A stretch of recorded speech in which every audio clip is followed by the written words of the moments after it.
আসসালামু আলাইকুম প্রিয় শিক্ষার্থীবৃন্দ, লক্ষ্য করো বোর্ডে একটি উদ্দীপক দেওয়া আছে তরঙ্গ অধ্যায়ে, অর্থাৎ প্রতিধ্বনির সাহায্যে প্রতিধ্বনির যে গাণিতিক সমস্যাগুলো আছে তার মধ্যে এই ধরনের একটি উদ্দীপক দেওয়া থাকবে।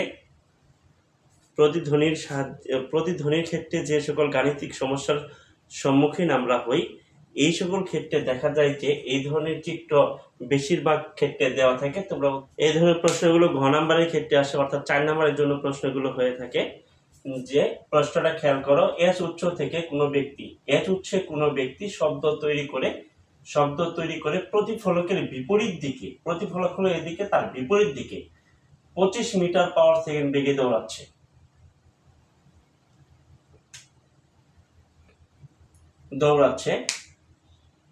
এই ক্ষেত্রে সে প্রতিধ্বনি শুনবে কি? এর একটা গাণিতিক যুক্তি চাইছে, গাণিতিক সমাধান চাইছে। এখন তোমরা খেয়াল করো আমরা কিভাবে করতে পারি এটা। একটা জিনিস খেয়াল করবা, যদি এর উৎস থেকে প্রতিফলকের বিপরীত দিকে, এর শব্দ করার পর যদি প্রতিফলকের বিপরীত দিকে দৌড়ায়, তাহলে তুমি যে শব্দের বেগ বের করবা 30 ডিগ্রি সেলসিয়াস তাপমাত্রা ব্যবহার করে, এই শব্দের বেগ থেকে তখন এই বেগটাকে বিয়োগ করবা, বিয়োগ করলে যে বেগটা পাবা সেই শব্দের বেগ ধরবা। এই ক্ষেত্রে সমাধানের ক্ষেত্রে যদি এর উৎস থেকে প্রতিফলকের দিকে যায়, দৌড়ায় শব্দ করার পর, তাহলে এই 30 ডিগ্রি সেলসিয়াস তাপমাত্রায় শব্দের যে বেগটা তুমি বের করবা তার সাথে এই বেগটাকে যোগ করে দিবা। তাহলে এই 30 ডিগ্রি সেলসিয়াস তাপমাত্রার শব্দের বেগ আমাকে আগে বের করে নিতে হবে, কারণ শব্দ শুনতে পাবে কিনা, প্রতিধ্বনির সাহায্যে যদি কোনো গাণিতিক সমস্যার সমাধান করতে চাই, তাহলে প্রতিধ্বনি শোনার সময়টা আমার বের করে নিতে হবে। আর এর জন্য আমার সূত্রটা হলো D সমান VT/2। এখানে D হলো দূরত্ব, উৎস থেকে প্রতিফলকের দূরত্ব 18 মিটার দেওয়া আছে। আবার ভিটা হলো আমার, এই ভিটা হলো এই যে V2 যেটা বের করবে, এটা ব্যবহার করে তাপমাত্রা যেহেতু আমার দেওয়া আছে, তাহলে তাপমাত্রা দিয়ে আমরা আগে V2 বের করে নিই। V2 হবে এই বেগ। তাহলে আমি প্রতিধ্বনি শোনার ক্ষেত্রে সময়টা বের করব D সমান VT/2 দ্বারা। D এর মান আমার দেওয়া আছে, V এর মান বের করতে হবে, V এর মান আমি বের করব এই সূত্র দ্বারা। তাহলে আমরা জানি V2/V1 সমান √T2/T1। এই ক্ষেত্রে আমরা কি জানি আরেকটা জিনিস, যে T2 হলো এই তাপমাত্রার সাথে 273 যোগ করতে হবে, কারণ আমরা জানি যে তাপমাত্রাকে ডিগ্রি সেলসিয়াস তাপমাত্রাকে কেলভিনে নিয়ে যেতে হলে 273 যোগ করতে হবে। আমার কাছে 30 ডিগ্রি সেলসিয়াস, তাহলে 30 যোগ আর 273 যোগ করতে হবে, যোগ করলে আমার হবে 303 কেলভিন। আর T1 হবে আমার 0 ডিগ্রি সেলসিয়াস তাপমাত্রা কে কেলভিনে নিয়ে যেতে হবে। 0 ডিগ্রি সেলসিয়াস, T1 হলো আমার 0 ডিগ্রি সেলসিয়াস তাপমাত্রা, অর্থাৎ 0 ডিগ্রি সেলসিয়াস তাপমাত্রা। এই ক্ষেত্রে আমরা সোজা 273 কেলভিন লিখতে পারি, কারণ 0 ডিগ্রি সেলসিয়াস তাপমাত্রার যে কথা, 273 কেলভিন একই কথা, ওটা ডিগ্রি সেলসিয়াস আর এখানে হলো কেলভিনে। আর V1 আমরা জানি 0 ডিগ্রি সেলসিয়াস তাপমাত্রায় শব্দের বেগ, এটা আমাদের জানা 330 মিটার পাওয়ার সেকেন্ড। এখন আমি V2টা বের করে নেব এখান থেকে।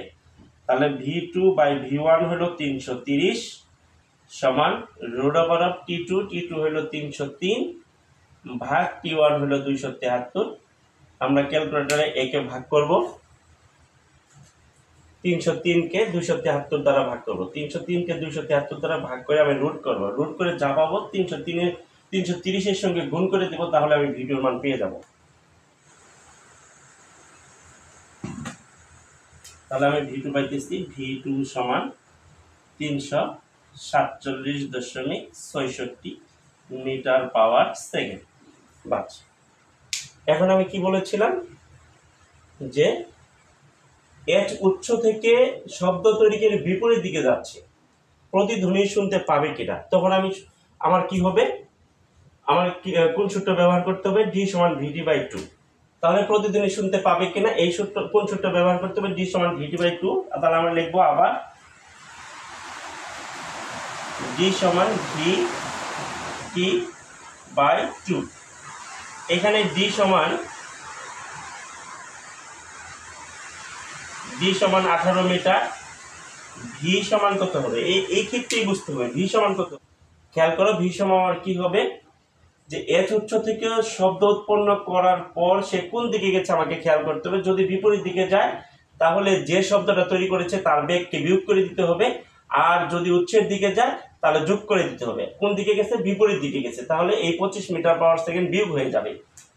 শব্দ তৈরি করে সে উচ্চের বিপরীতে গেছে, তাহলে 347.66 মাইনাস 25 সমান 322.66 মিটার পাওয়ার সেকেন্ড। তাহলে মানটা আমরা এই পাশে বসিয়ে ফেলি। প্রথমে কি আছে? ডি এর মান কত? 18 সমান ভি এর মান কত পাইছি? 322.66 টি বাই 2।